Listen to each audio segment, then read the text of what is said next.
Hey guys, it's Shiro, and first of all, sorry that this video is a little bit late. I mean, it's already Monday, but yeah, I hope you'll forgive me for that. I honestly didn't have much time to make a video last week, so yeah, without further ado, let's start. This week I'm gonna be talking about manga for once. Like, I've talked about anime and light novels on this channel and not about manga, and honestly, I'm more of a manga person than an anime person. I enjoy manga a little bit more. It's just a tiny little bit, but it's still a little bit more. And I thought there may be other people out there who think the same as I do. And so I tried to compile a list of 10 manga you should definitely read. Like, not all of these better known ones, but a few ones you might not know about. And depending on if you like this style of video, I'm trying to make more of these videos because there's so many manga out there you should definitely read. Like, I could write a list of hundreds of them if I tried. So yeah, here's the first 10. First of all, there's Ansatsu Kyoshitsu, or Assassination Classroom. And there's been an anime of that aired like last season and the season before that. And honestly, the manga is pretty true to the anime, and yeah, the anime is based off of the manga.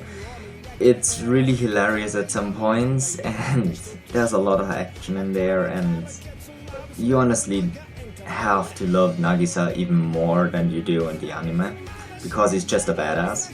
And yeah, without giving you any spoilers, if you don't know Assassination Classroom, it's about, well, Class 3E has to kill their teacher, who is a tentacled monster, able to move at Mach 20 speed within one school year, or the world will get destroyed by him. And yes, it's a little bit disturbing sometimes and really strange, but that's what makes it strangely hilarious. And also, it can get very deep, and you do feel a strong connection to the characters, especially Koro-sensei, who, yeah, is the tentacled monster, but he's not, yeah.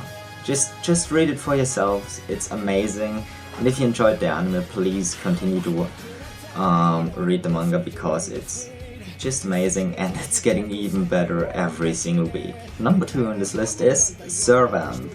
You might not know about it because honestly I haven't seen many scanlations about it, and the first time I actually saw a Servant volume was in a German bookstore. I was kinda surprised because I never heard of that manga before, and I normally know about most of them, especially the ones released in Germany, because there's not that many getting released here, sadly. I wish there were more, even though it's kind of rising in the last few years, I guess. But Servant is kind of a new take on the whole vampire thing. Like, it's not like Vampire Knight, it's just like there are servant vampires who can transform into, yeah, animals, and the protagonist finds a stray cat who's just, yeah, really exhausted and hungry and everything, and he takes it in and feeds it, and it turns out to be a servant vampire, and the laziest one there is. And from that on, he just gets kind of wrapped up in all that vampire business that he really doesn't want to have anything to do with, and his servant vampire is just the laziest ass ever, aka half of us who are watching this video. Let's be honest, we are really lazy sometimes. And it's just hilarious. I love the drawing style, oh my god, it's amazing. And if you got the chance, just check it out. Now, on towards number 3. If you like American comics and superhero comics, superhero movies, you will love this. Because it's My Hero Academia, or Boku no Hero Academia, and it's just like if you crossed over an high school manga with American superheroes.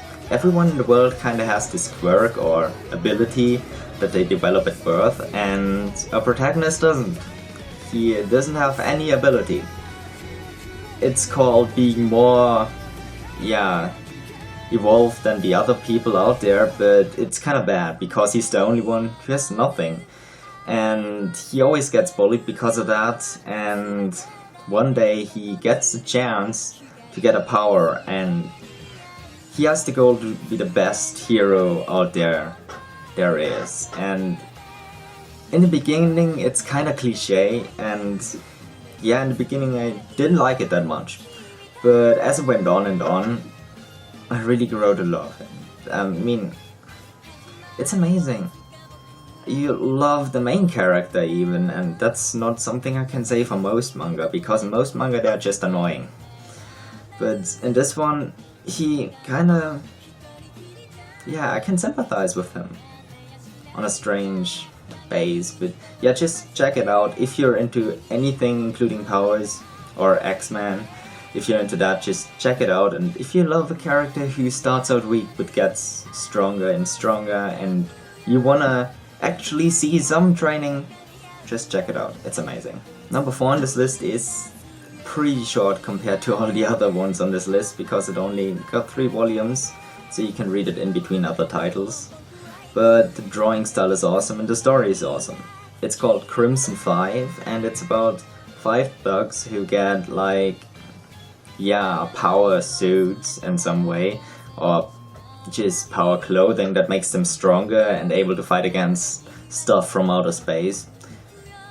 It's kind of confusing, to be honest, but it's really amazing, and the character design is amazing. I just love it.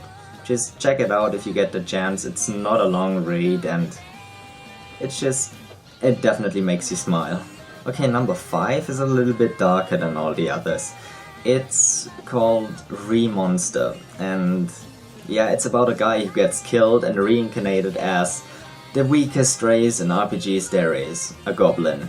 A level 1 goblin, just freshly born, and goblins age faster than humans. He himself has the ability to get other abilities from stuff he eats. He can also digest anything and eat anything. Anything at all. So while he's out there hunting, eating the stuff he hunts and getting stronger, even stronger foes show up, and he gets to see all that stuff that goblins do to other races and other races do to goblins. And to be honest, the manga is less dark than the light novel, but nonetheless the drawings are awesome and I can't wait for it to continue. At the moment there's only 17 chapters released, but it's getting released every month, just like every other monthly manga there is. And just check it out, it's really nice to read, even though for some of you it might be a little bit gory. Not for me though, as I kinda like that stuff. Number 6 on this list is also in a high school setting, but yeah, don't let that put you off. It's called Iris Zero. Some people may know about it. It kind of went on a long hiatus because the author was, yeah, pretty sick for a while. But now it's back, and it's just, yeah, it is in a high school setting, and it's about powers called Iris, and the protagonist doesn't have one. But compared to all the other manga where the protagonist tries to be the best and tries to get this power and be special too, yeah, this protagonist doesn't really try to do that. He just wants to stay out of trouble, and he just practically doesn't want to stand out at all. He just wants to live his life in peace and without anybody noticing he's here, because they're just gonna give him trouble. It's actually quite nice to read, and also there's a lot of character development in there. You should definitely check it out if you want that, and yeah, the character design is cute, at least I think so. And if you like anything about powers or different protagonists, check it out. Most people probably don't know about number 7, even though it's one of my personal favorites of all time. It's called Rising X Raideen, and the protagonist also wants some kind of power. He wants to be a stranger. These are persons who do have some special kind of power, like creating fireballs or stuff like that. And in this world, strangers are being treated as, yeah, evil beings who bring calamity, kinda, by the people who have no idea what they're talking about. Basically, they're just being racist, because strangers are people too. But yeah, he's being treated as like crap and like being crazy because he actually wants to be a stranger, even though he just kinda wants to be cool. And when he does get a power, it's not what he expected at all. I mean, he gets kinda depressed after just getting it, and yeah, but it's pretty short, it only got like 6 volumes, and yeah, it's just really hilarious, a little bit edgy too, okay, maybe more than a little bit sometimes, but just check it out, it's pretty deep actually, and also I got the first volume of that, because it was released in Germany, here, if you want to say it, even though I probably have the first volume cover here, so I don't know why I'm showing you this. Well, anyway, it was released here, and I got it, and I love it. Just, if you got the chance to get the volumes, just get them, because the art is amazing. Well, no list is complete without some really dark stuff that's kind of depressing and also really pulls you in, right? So number 8 is Osama Game. I don't know if you know about this, but if you don't, you should, and you should read the manga because it's amazing. It's, yeah, most of you probably know the game itself. It's like you have, different numbers, every person gets one, and one of them is the king. Like, it's a popular party game. And yeah, the king can tell like number 1 and number 5 to kiss or anything like that. He can just basically give orders. And the protagonist is in high school, and yeah, somebody sends the people in his class messages and calls himself Osama, or the king. And yeah, at first they're just stupid commands like, hey, this person has to kiss that person or anything like that, but soon they get a little bit more serious, like these two people have to have sex or something. And yeah, there's also penalties for the people who don't do it, but yeah, they obviously don't take it seriously because, man, why would anybody do stuff like that just because they get a text message? But when the first person doesn't heed Osama's order, yeah, they get killed in the same way described in the text message. And yeah, that makes all the others think that there might be a crazy psychopath out there who's going to kill them if they don't follow his orders. And the stuff they have to do gets even more and more crazy, and deaths just pile up, even when they're protecting the one student that kinda would be killed. It messes with your mind a lot, and it kinda depresses you sometimes, because you really don't want somebody to go through with like one of the orders, but they have to. And you know they will be killed if they don't, but you could really kind of prove of what they have to do for that, and it's just, yeah, you really hate Osama, let's just say that. Just read the manga, it's amazing, it's got 5 volumes, and there's also Osama Extreme, it's kind of like a sequel to that. Just read it if you get the chance, you will not regret it. For number 9, well, I decided to just, tell you about my favorite manga of all time. By a long shot. Like, it's my favorite, nothing will ever change that, at least I think so, because it's just the best of the best for me. It's Mahou Sensei Negima, or Magister Negimagi. It's amazing. Even though it starts out being like this harem, ecchi, comedy at the beginning for the first few volumes, or first like 10 volumes, it gets pretty deep, and you really get to love every single character, and it gets darker and darker sometimes. You also get to love the main character more, even though you think he's just a wimp at the beginning. And even though the story starts out really weak, like that harem ecchi comedy thing, which I personally like, it gets really amazing later on, and really amazing action scenes and fights, and wow, just it blew my mind.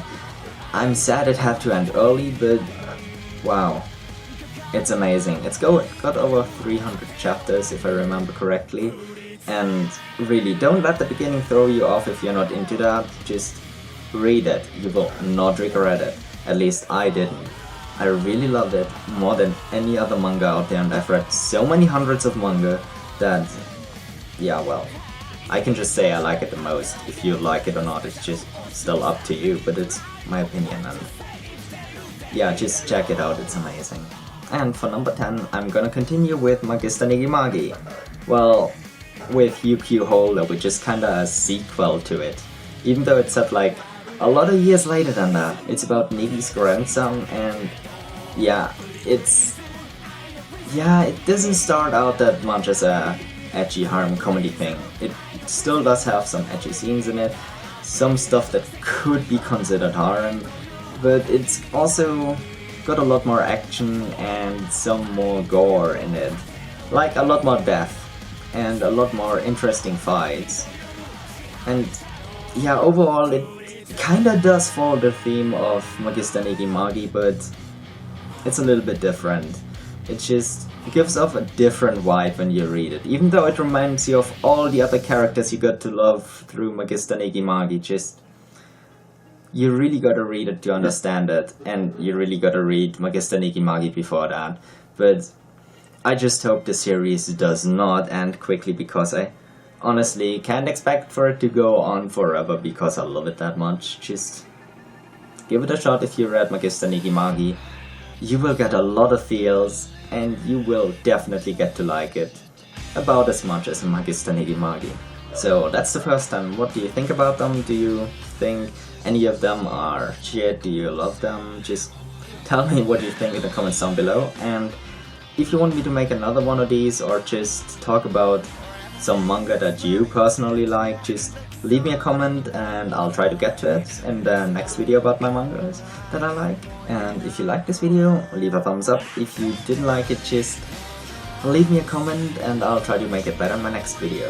If there's any wishes for videos at all, just leave me a comment down below and I will make a video about it. And if you'd like to see more of my videos in the future, just subscribe. So see you guys next time. Bye!